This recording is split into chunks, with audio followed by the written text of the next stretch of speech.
Anyway,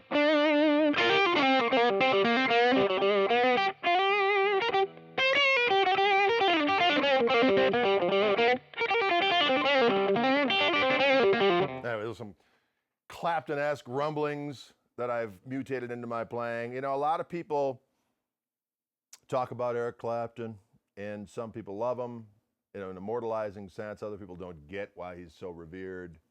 And I would just like to talk to you why I think the guy is one of the greatest, well, electric guitar players of all time. Let's be honest about it. And I think basically, if you look back to the beginning of, you know, he was in the Yardbirds. He did some cool stuff with the Yardbirds, but when he was in John Mayall's Blues Breakers and played on that Beano record, which I'm sure he's probably sick of hearing about, but let's be honest, he's the first one to take a Les Paul and shove it into a Marshall and play those B.B. King licks on steroids, and the rest is history. And that became the sound of rock. Let's be one of the main sounds of rock. Let's be honest with you.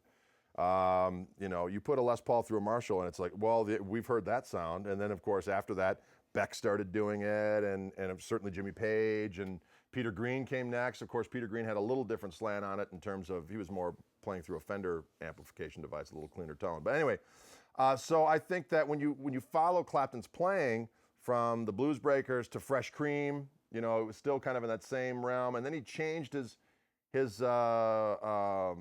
vernacular quite a bit in Cream as they went along. They'd have these extended solos, and I remember there was he got all bummed out because there was some review in Rolling Stone magazine talking about all he did was play blues cliche licks, and it totally freaked him out. And that was one of the reasons why, one of the contributing factors of why he got disenchanted with Cream. But like, what does Rolling Stone magazine matter anyway, as far as I'm concerned? I mean, they look at the Mamalukes they have on their covers these days. You know what I'm saying? What do they have to know about real rock?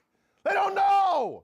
Anyway, so Clapton, you know, as he went from there and then into Blind Faith, and his playing changed, and his songwriting and his voice changed, and how he was interpreting things as a result of, he was a big into the, you know, the music from the Big Pink, the band record really kind of changed him into more of a, he wanted to be more of a song dude.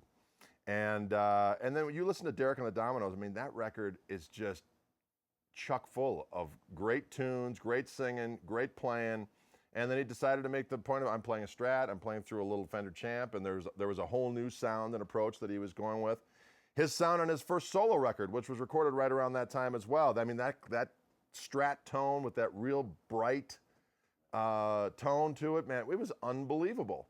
And now since then, you know, he went through his trials and tribulations and became more of, you know, in the 70s, this kind of laid back, song-oriented thing. And he still played some cool stuff, but obviously his attention to making sure that his chops were at the cutting edge of savagery was not paramount in his mind. But around 1979, 1980, he came out with this record called Just One Night, and he had Albert Lee playing with him. And with Albert Lee kind of kicking him in the butt, he kind of rose to the occasion and played some great stuff. And then, you know, and right up to this present moment, I mean, he's to the point where, you know, obviously his tone has changed. You know, he plays his signature model Strat that has that preamp on it going through a Tweed Twin, and that's a tone that there's some really cool things about it. Some people don't like the way that the thing loads up when you turn the preamp on, but that's all discretionary. You can't take away what he's done over the years. It's been unbelievable. So I would say that if you are a Clapton doubter, you should go back to that earlier stuff and realize, I mean, the music stands up to the test of time, whether you contextualize it or not. But when you think about the fact that he was really the first one approaching it from that point of view, it's timeless excellence. And his vibrato and his phrasing is still, I mean, it's one of those things. It doesn't matter how much, as I like to say, as a guitar player, if your foundation is not strong in terms of a soulful, coming from a good place, it doesn't matter how much information you stack up on top of it. Know how many chops, how many times you sit with a metronome doing your 30-second notes. If your foundation is based on soullessness, that building's gonna fall down. And so, as a matter of fact, Clapton's foundation is so strong, it doesn't matter if he hasn't learned a new lick since 1975. That foundation is like, it's gonna be around when the aliens come, 5,000 years from now. Can you dig it? All right, that's all I gotta say. We'll see you later. Come!